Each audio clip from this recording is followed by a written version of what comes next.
여러분 반갑습니다. 이번 시간부터는 사주를 한번 주제별로 좀 나눠서 사주를 학습하는 그런 시간을 좀 갖도록 하겠습니다. 자, 첫 번째 주제어로서 부자 사주인데요. 우리가 부자 사주라고 하는 거 쉽게 얘기하면 재물이 많다라는 얘기죠. 그런 재물은 과연 사주에서 어떤 구조와 원리에 의해서 그 재산이라고 하는 것이 증식이 되는가, 그런 관점에서 봐야 됩니다. 화면을 좀 키워서 보도록 하겠습니다. 자, 이 사주를 제가 한번 가지고 와봤는데요. 이 그림하고 좀 뒤에 배경하고 잘 매치가 되는 사주인 것 같습니다. 사주를 볼 때는 전체적인 형상이라고 그러죠. 꼴을 보지 않게 되면 사주의 큰 그림을 놓치게 됩니다. 일반적으로 우리가 사주에서는 일간을 기준으로 해서 재성이 돈이다라고 통변을 합니다. 이거는 어디까지나 이론이고요. 이론이라고 하는 것은 좀 인위적인 겁니다. 인위적. 사람이 이렇게 하나 이론을 만들어 놓은 거예요. 그래서 이게 100% 기준이 안 됩니다. 네. 그래서 사주를 볼 때는 전체적인 형상과 틀을 봐야 하는데, 그러면 이 사주에서 돈은 뭐냐면요, 이 팔자 8개 자체가 전부 돈이 될 수 있습니다. 그게 무슨 이야기냐, 좀 어불성설 같죠. 그게 뭐냐면, 제가 이 사주를 좀 예를 들면은 이렇게 보는 겁니다. 이 사주가 하나의 상을 갖고 있는데 무슨 상이냐 그러면, 제가 이 사진을 갖다가 캡처한 이유가 있습니다. 그거 뭐냐면, 이걸 곡식 창고로 보시면 돼요. 창고. 창고니까 이게 술토입니다. 술토. 창고에 신금 열매죠. 이런 곡식 나달들이 엄청나게 여기에 지금 저장되어 있는 형상입니다. 자, 그러면 이 구조를 깨트리면 재산이 줄어드는 거고요. 이 구조를 유지하게 되면 재산이 증식되는 겁니다. 이게 간단한 원리입니다. 자, 그래서 원국을 좀 보도록 하겠습니다. 원국은 수월입니다. 수월. 수월은 한로와 상강이 있죠. 자, 그래서 농가에서는 농사를 다 짓고 난 다음에 추수를 합니다. 추수를 해서 우리가 정미소 같은 데 가서 추수를 해서, 요새는 농협 창고에 이렇게 보관을 하죠. 농협 창고에 벼를 보관을 하는 겁니다. 왜냐하면, 왜 보관을 해야 되냐면, 우리가 팔기 위해서라고 볼 수도 있지만, 바로 다음해 봄에 다시 파종을 해야 되기 때문에 보관을 하는 겁니다. 자, 보관을 하려면 이게 보관이 잘 되느냐를 봐야 되겠죠. 그러면 수월에 필요한 글자가 많다라고 하는 거, 그리고 첫 번째 이렇게 봐야겠죠. 요 수월, 월지를 도와주는 글자, 그러니까 월지가 필요한 글자가 많아야 되는 겁니다. 이게 다다익선이에요. 이 월지 수월을 보충해주고 도와주는 글자가 많으면 큰 부자. 이 월지를 망가뜨리고 깨트린다고 그러죠. 이게 깨트리게 되면 가난한 사주가 되는 겁니다. 여기에 통변론이 더 들어가지만 어쨌거나 기본은 그렇다라는 얘기죠. 자, 그래서 수월이기 때문에 요 수월이 천간에 무엇을 달고 있는지를 항상 잘 봐야 됩니다. 그래서 천간에 있는 글자가 엄청 중요한 겁니다.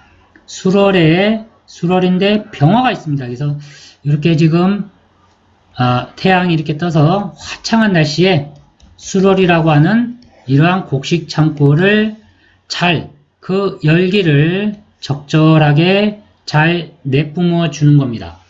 그래서 이게 아주 좋은 글자가 있는 거죠. 근데 수월부터는 병화가 인묘된다고 그러는데 인묘월입니다. 인묘월. 그 얘기는 뭐냐면 병화가 힘이 없다 이거죠. 병화가 신유술 가을을 지나면서 여기에서 병화의 작용이 끝납니다. 수월이 그래서 약한 화기를 공급해 줘야 되는 겁니다. 그게 바로 이제 월간의 병화죠. 그래서 아주 이 병화가 지금 소위 말하는 뭐 희신, 길신 역할을 하는 겁니다. 그래서 수월에 제일 필요한 병화가 월에도 있고 연지에도 있네요. 그래서 아주 사주 구조가 좋다라고 보면 됩니다. 100%예요. 수월의 병화가 월간에 떴다. 부모 잘 만난 겁니다. 부모 잘 만났다. 재산이 많다. 술토가 잘 보존되어 있는 거죠. 자, 거기에 플러스 이 병화를 볼 경우에는 반드시 목을 봐야 됩니다. 간목을 보든 을목을 보든 목을 봐야 목생화로 기운이 순행을 하게 됩니다. 그래서 연간에 을목 있죠. 그래서 을목이 병화를 향해서 그 목기를 공급을 해주는 겁니다. 목기를 공급해 준다는 것은 병화가 절대 약해지지 않는다는 걸 의미하는 겁니다. 이 병화는 꺼지는 모라는 병화가 아니란 얘기예요. 그래서 만약에 이런 똑같은 구조에서 무토, 신금, 병화 여기에 임수나 수기가 떴다. 그러면 자 을이 뜬 것과는 차이가 많겠죠. 요게 소부, 요게 대부가 되는 겁니다. 대부. 그래서 이게 큰 부자가 되는 겁니다. 그러면 부자는 무엇이 만드는가? 바로 글자의 모양이 만드는 겁니다. 글자의 모양이 부자를 만드는 거지 재성이 돈을 만드는 게 아닙니다. 이 개념을 빨리 깨트리실수록 사주의 폭이 많이 넓어집니다. 그래서 이 남자는 수월에 병화가 있고 목이 있고 목에서 화로 가죠. 이 화는 다시 술토를 도와줍니다. 열기를 가해준다는 얘기죠. 그러면 이 열을 받은 술토는 해수로 다시 간목, 시종자를 내놓는 겁니다. 그러니까 일지궁이 어떻습니까? 일지궁이 상당히 좋다라는 얘기죠. 그걸 빨리 잡아야 되고 그리고 더 좋은 것은 바로 이 시간에 있는 무토가 되는 겁니다. 그러면 무토는 뭐냐? 우리가 십신으로는 토생금 하니까 정인이다. 이런 식의 이제 이런 식의 관점을 많이 가지시고 있을 것 같은데 뭐 이렇게 봐도 상관은 없지만 근본적으로 무토가 있다라고 하는 것은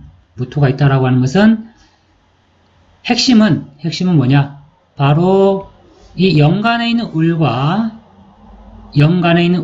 월간에 있는 병화가 바로 무토라고 하는 이러한 터전에서 그 작용력을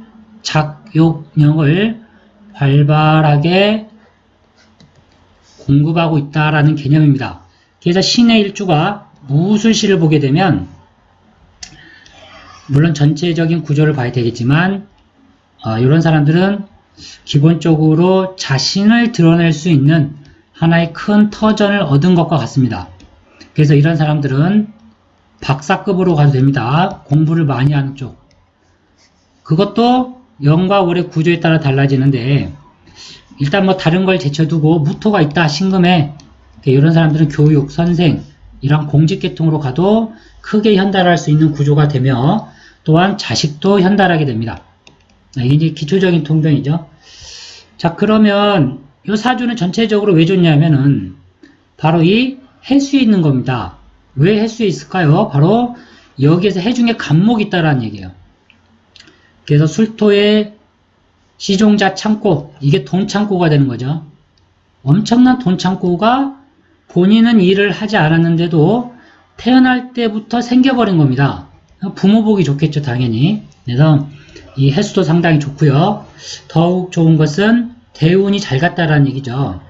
이렇게 진사, 오미, 신유 이런 대운을 탔을 때 반드시 이 사람은 큰 부자가 될 수밖에 없는 겁니다. 무엇을 해서 큰 부자가 되었을까요? 제가 봤을 때는 아마 사업을 하지 않았을까? 사업가, 딱 기업가의 전형적인 사주 형태의 패턴이 되는 겁니다.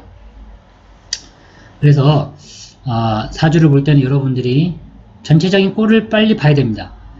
이 팔자의 위치와 월지라고 하는 수월에서 필요한 글자가 무엇이 있는가, 그리고 이 8개를 그림을 어떻게 그릴 것인가, 이런 이제 상연습이죠. 이런 게 빨리 잡혀야 될 것 같습니다. 그래서 이 사주는 부자가 될 수밖에 없습니다.